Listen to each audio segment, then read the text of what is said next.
Hey guys, it's Slippery Jack, and welcome to another vlog. Today I'm going to be doing a video of the second album by Aphex Twin, Selected Ambient Works Volume 2.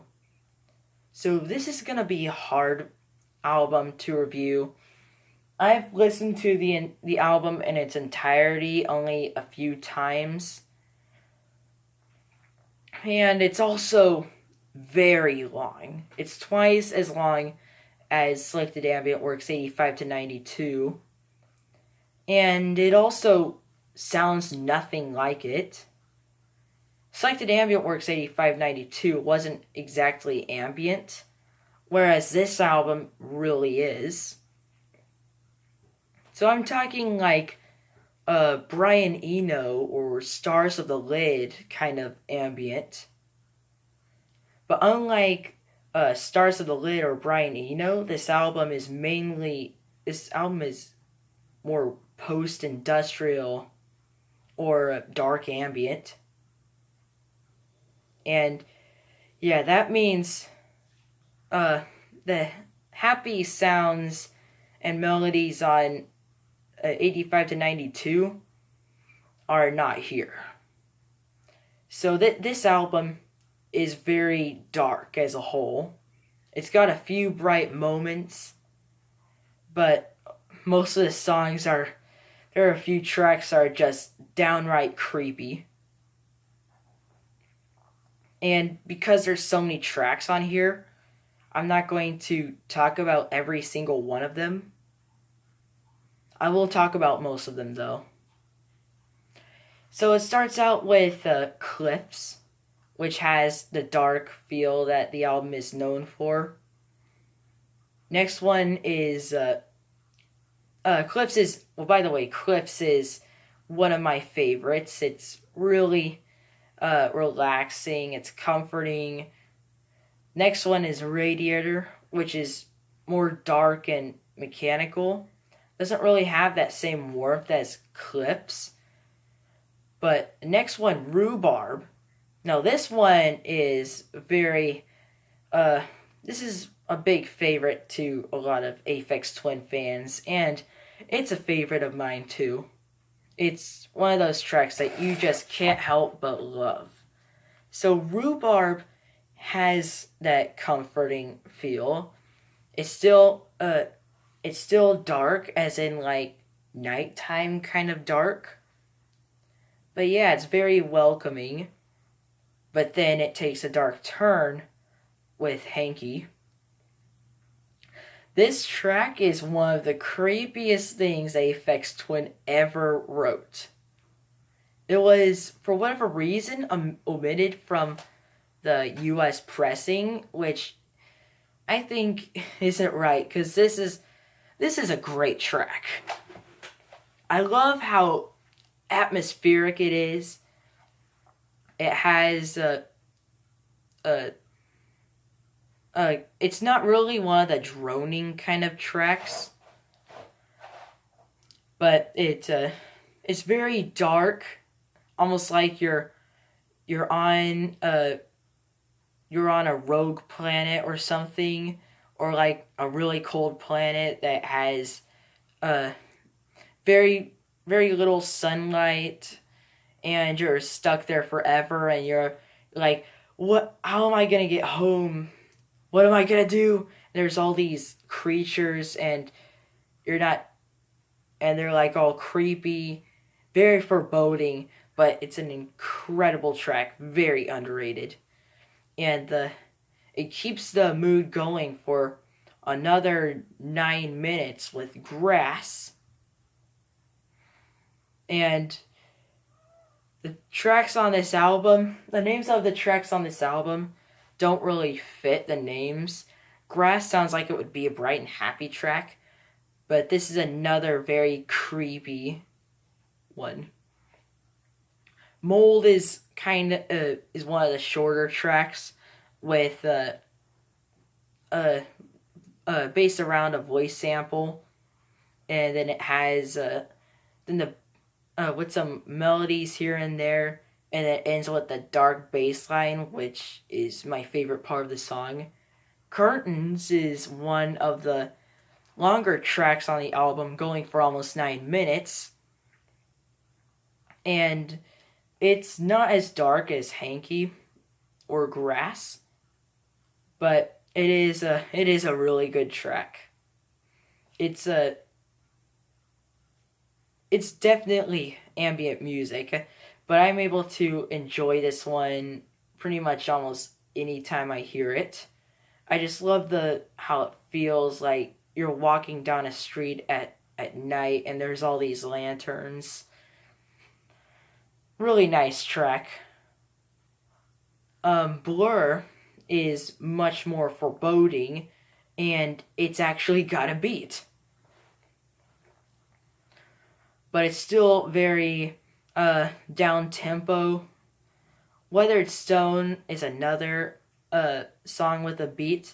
Sounds more mechanical, but yeah, with the name because of the name I expected it to have be more creepy, but it's actually one of the less creepy songs on the album.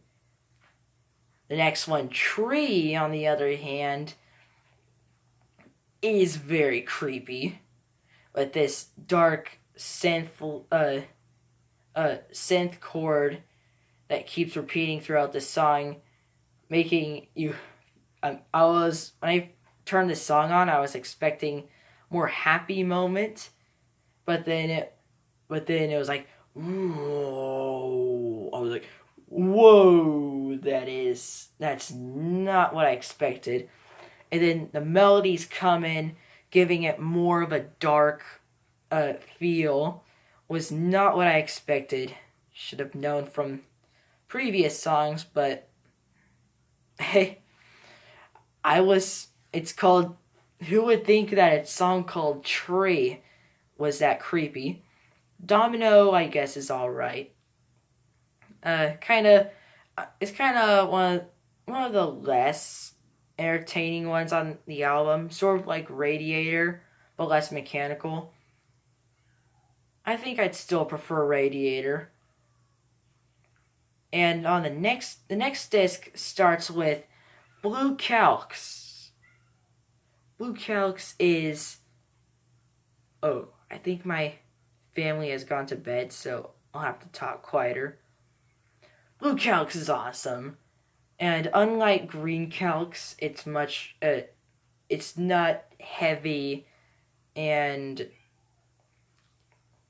yeah, beautiful track. I probably play this song more than any other song on the album just to hear it, because it just gets better every time I hear it. Great track, and it's possibly my favorite from this album. Shiny Metal Rods is a track that was completely based around the beat. I don't think there's any melody at all in it. Not a very pretty track like the rest of the album, but I still enjoy it quite a bit. Windowsill has kind of a foreboding, kind of dark flute line that repeats itself through the whole song. I think it's a pretty good track. Z-Twig is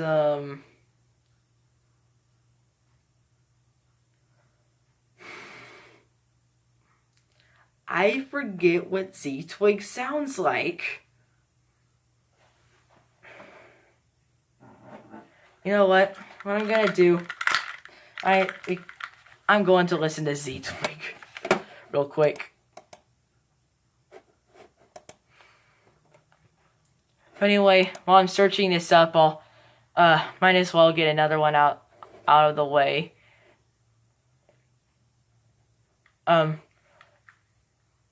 Wait a second, there's 2 windowsills on here. That's strange. Oh, whatever. Hexagon is the closest you can get to sounding like Selected Ambient Works 85 to 92.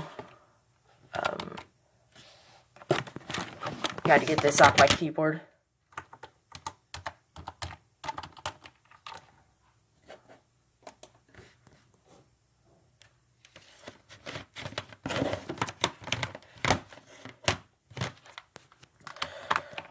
Okay, so I'm going to just click on this.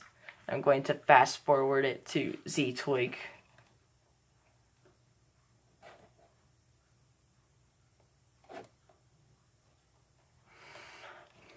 Come on, where's the track listing?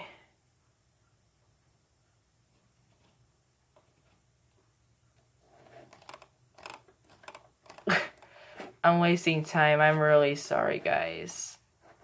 Where is it? Z-Twig is number 5, disc 2.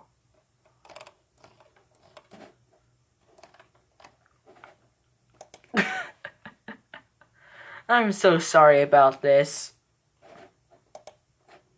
I gotta find Z-Twig.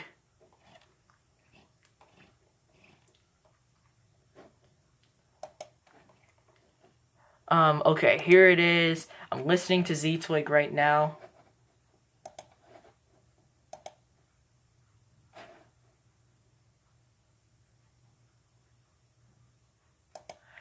How could I forget it?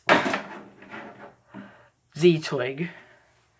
One of the best songs on the album. Very it's got kind of a fun thing going on with sounds like electronics imitating xylophones.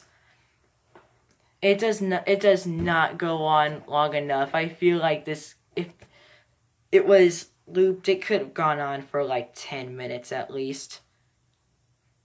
And there's Stone and Focus, which is the only song on the album that was it was only on the vinyl and cassette releases. And I wish it was on the CD. I don't have the CD though. But I've been planning on getting the CD, and I wish it would be on there because it's such a great track. It goes on for 10 minutes, but it never gets old. One of the best ambient pieces ever written. Lichen is the happiest moment on the album.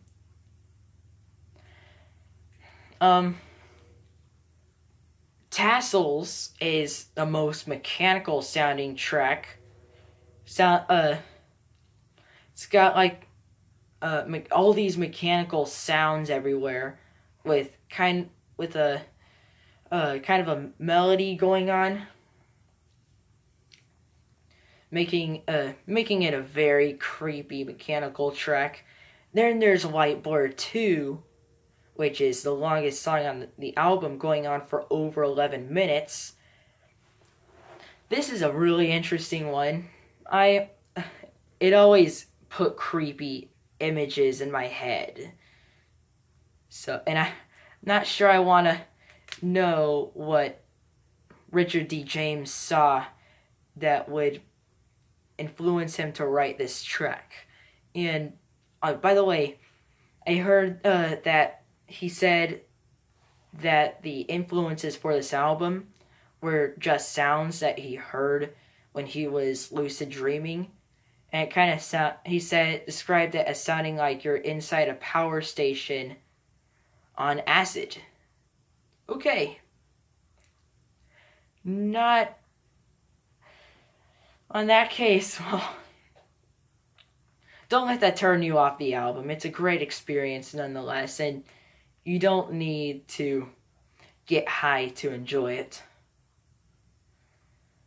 But anyway, it ends with Matchsticks, which is an awesome track too.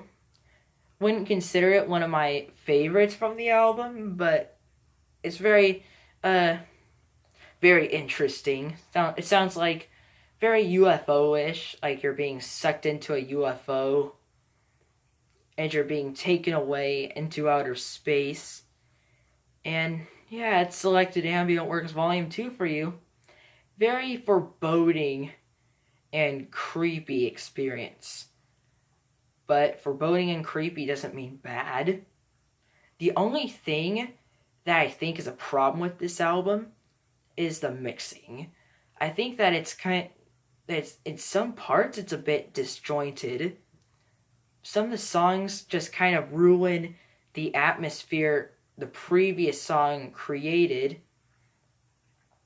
Some of the happier moments, uh, like Rhubarb, were ruined by the dark moment after it, Hankie.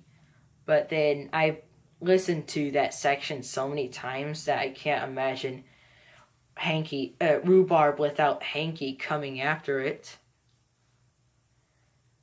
But anyway, I don't think it's too disjointed. In fact, I kind of enjoy I enjoy disjointed albums a lot. I feel like there's more variety in them, and the artist isn't really. And it's usually when the artist isn't really afraid to take risks, or he or she was just lazy. But yeah, the disjointment of the album does have a few problems, but not much. There are a few songs on here that I don't like as much as others, but there's really no bad song on this album. So, yes, very good album. I think it is definitely comparable to Selected Ambient Works 85 to 92, and it is definitely on the same level. I think I would still prefer Selected Ambient Works 85 to 92 because I feel like it's just more solid. There's more to like about it, but this is still a great album and you should definitely check it out. It is my favorite ambient music album of all time, and it's great for studying. If you like Brian Eno's On Land, this would probably be the best album for you. And definitely, if you haven't heard on Land, you should check it out. I'm gonna go with a 97 or 98 out of 100. It might be at a 100 another day though, but I have to be in the mood for it. But yeah, thank you very much for watching, and I'll see you later. I will be reviewing I Care Because You Do later on. Bye.